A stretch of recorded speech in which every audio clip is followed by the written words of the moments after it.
name is Kelly Voigt. It's Kelloy Voigt. And you started? We started Prevent the Bite Foundation. Prevent the Bite Foundation, okay.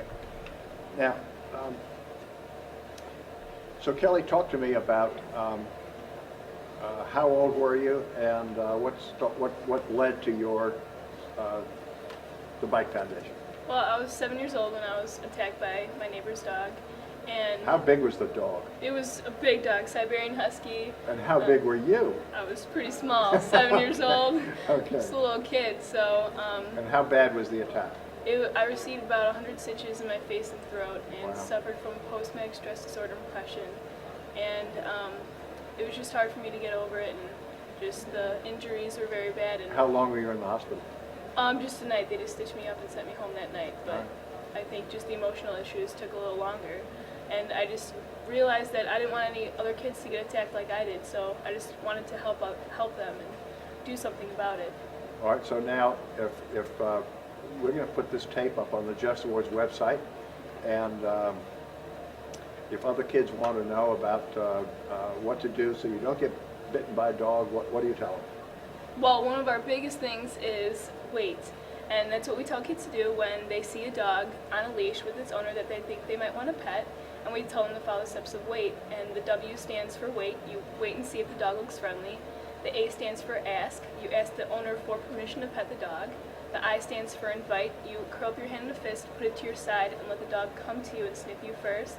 And the T stands for touch. You pet the dog on the back the way the fur grows. And that's probably the biggest thing that we say is just don't go near a dog without its owner or on a leash, and just do those steps, and it's going to help them. Now, I've done a lot of projects, and you're breaking it down into a weight with initials, saying what to do is brilliant. And how long did it take you to come up with that, and how did you come up with it? Well, we had a different acronym before, but then we changed it to make it our own. So, so it's just our own, and it's just the steps to help the kids know what to do, and it's just the letters that we put together are just perfect because wait, it's what you do too. So I mean, it just came all together, and it was just perfect for our program. Who sat in the room when you sat around figuring out how we're going to do this? Was it your other kids or your mother and father? Who was sitting there saying, how are we going to do wait? Well, it was my mom, and then we also started the program with a school therapist, Nancy Skeffington, and we all just put our heads together and we came up with ideas, and it was research, and so. All right, so you're age 7, you get bitten, and when did you start your organization? When I was 8 years old. 8 years old. We started doing presentations, yeah. Now tell me about the presentations. How scary was your first presentation? Well, I was 8 years old going to my classrooms of my own students and kids my age. I was pretty nervous, but Nancy, who came in, we had a dog, a trained therapy dog coming with us too, so and we did the presentations, and it was kind of nerve-wracking, but I love doing them now, so. Okay, now part of the reasons for doing this tape is that other students from across the country will watch this, and I keep reading in literature that if you take a poll, people would rather die than make a public speech. And what is your advice to them? About talking in front of people? Yeah. Well, if you want to help kids, or if you want to help people, and I just think that it's worth doing it, and you get better once you keep doing it, and it's not as nerve-wracking once you keep doing it. It's just fun. It's a great feeling. Okay, now you started out, you made a presentation in front of your classmates in your school, and when did you make your first presentation outside of the school? When did I make my first? And how did that go? How nervous were you for that? I think it was probably like at a library with like adults too, and I was pretty nervous for that too. And about how many people were in the audience? Probably about 100 or so, or a little more. It was nerve-wracking, but you get over it once you start talking. It's the nerves. All right, how did you do it? Did you get all prepared, or you had a prepared speech? Did you have a written speech? Did you just you've done it enough, so you're just going to stand up and talk? What happened? I think we've done it enough, and we know our program, and we just trusted it. So. All right. Now, I assume you've done some sort of a radio show or a television show? Mm-hmm, yeah. And how was that the first time? It was really nerve-wracking, actually, but... Okay, talk to me about it. So tell me your first television performance. I think it was I think NBC5 or Okay. one of them, and it was just an interview, and it went really smoothly, but it was just very nerve-wracking at first too, and but it's just, you get over it. Once you start, it gets a lot easier. Okay, so what happened, what advice would you give people who are thinking of starting their own project about public speaking and being prepared to go on television and being prepared to go on radio?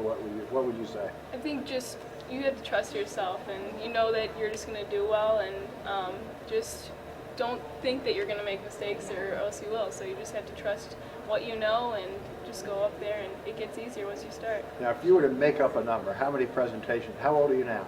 I'm 17. Okay, and how many presentations do you think you've made from age 8 to 17? Oh, thousands. Thousands? Yeah, Okay. I don't. And talk to me about, you've only done it in your backyard, is that true? Presentations? No. What have you done? We have done classrooms, libraries, health fairs, assemblies, just How many big states? functions. A few states. We've been to Illinois, Wisconsin, Washington, D.C., New York. We've been there a few times. Just a few states, and we're just trying to spread it around even more.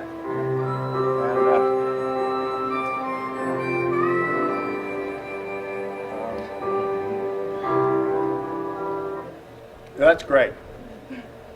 Okay, now, you start with an idea and you start in your class.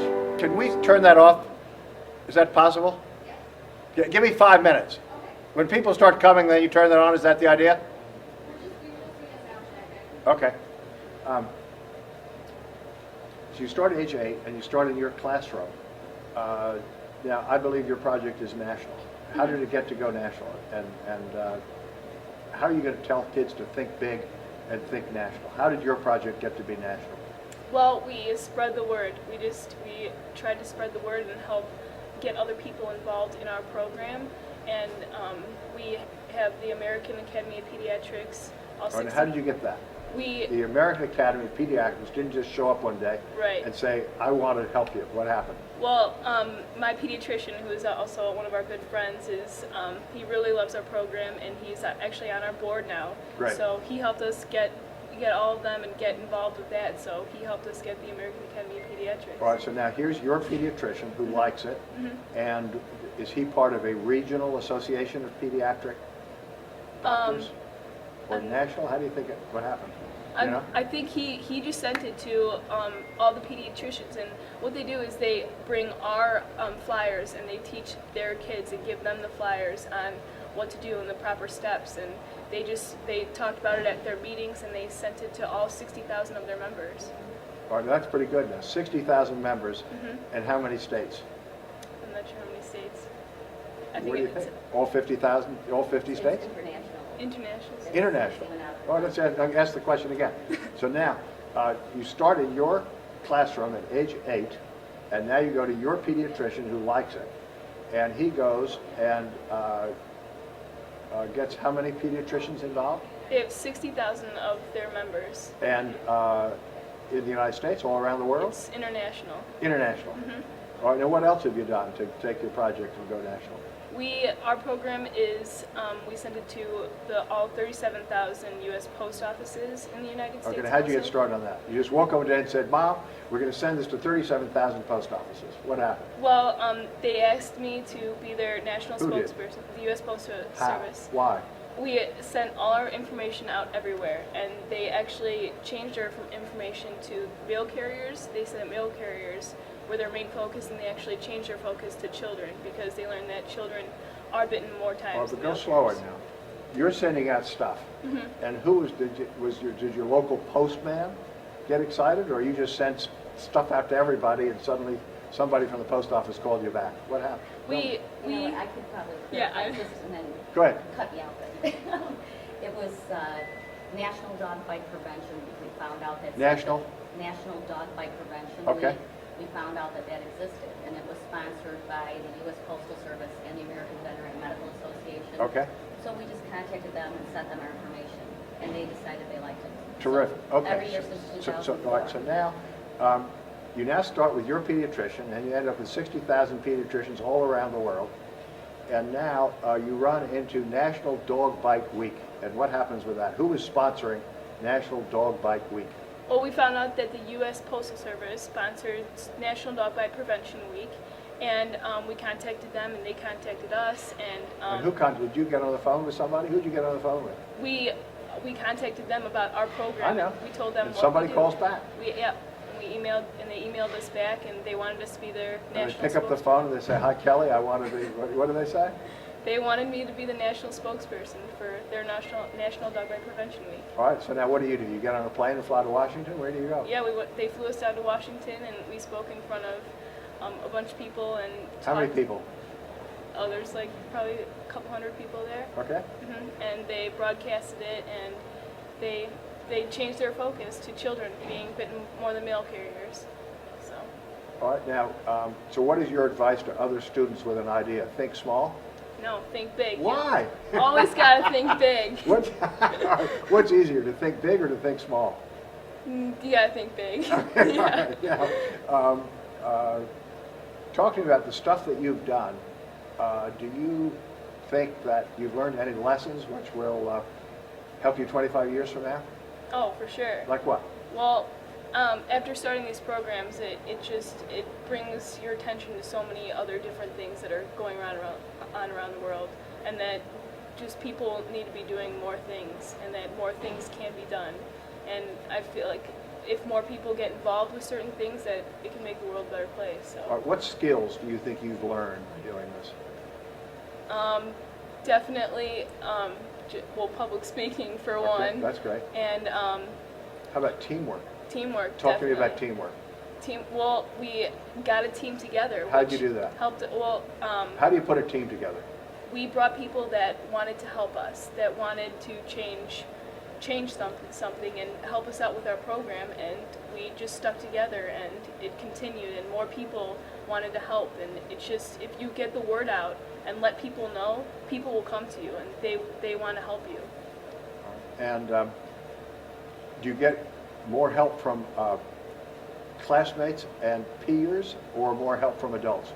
Probably more help from adults, Okay. because when a kid comes up to them, they know that it's a big problem, and they want to do something, and they want to help that little kid, All right. or just any person. Now, is it frightening for a teenager to ask an adult to help?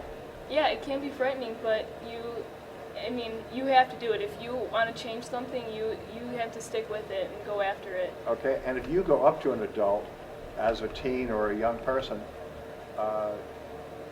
for the most part, does the adult want to help you because a young person has come up and asked? I think they do. They always want to help. People, they do want to help. So, if you ask them, they truly do want to help. Okay, now, biggest obstacle you had to overcome? What's the worst thing you faced that you had to overcome? Probably just the struggle of getting the word out, but once you do get it out, it spreads and spreads. But you just got to stick with it and never give up. You know, I would be afraid if someone came to me and said, "Why don't you start a national project?" I would be scared. And I think your answer is you did it a step at a time. So talk to me about that. Right. Well, it started out in a small group with just a couple people, like 3 people working with us, and then we started our foundation, the Prevent the Bite Foundation, and we got people to help us, and we made a website, and then we got a board of directors, and we had a bunch of people on a board that helped us. So we just got more people involved with us, and then things started spreading more. And then we got the website, and then we got other people to help us from around the nation, and it just spread into different parts that just helped us keep each step at a time. Okay, so I'll phrase the question and then you answer it back. So I think your experience is if you have a powerful idea and you do it a step at a time, something which is doable, along comes your pediatrician that wants to help, and yet with the National Association of Pediatricians, and then as you're going, you find out this National Bite a Dog Week, and you contact them, and they contact you because your idea is powerful, and now all the post office is working with you. Is that true? Right. Once you find out different information and you contact people, and if you're doing something that they're interested in, they're going to contact you back. Thank you very much. Thank You're you. just terrific. Thank you. Thank you very much, and thank you too, Mom. Thank you. It's a family effort, I know.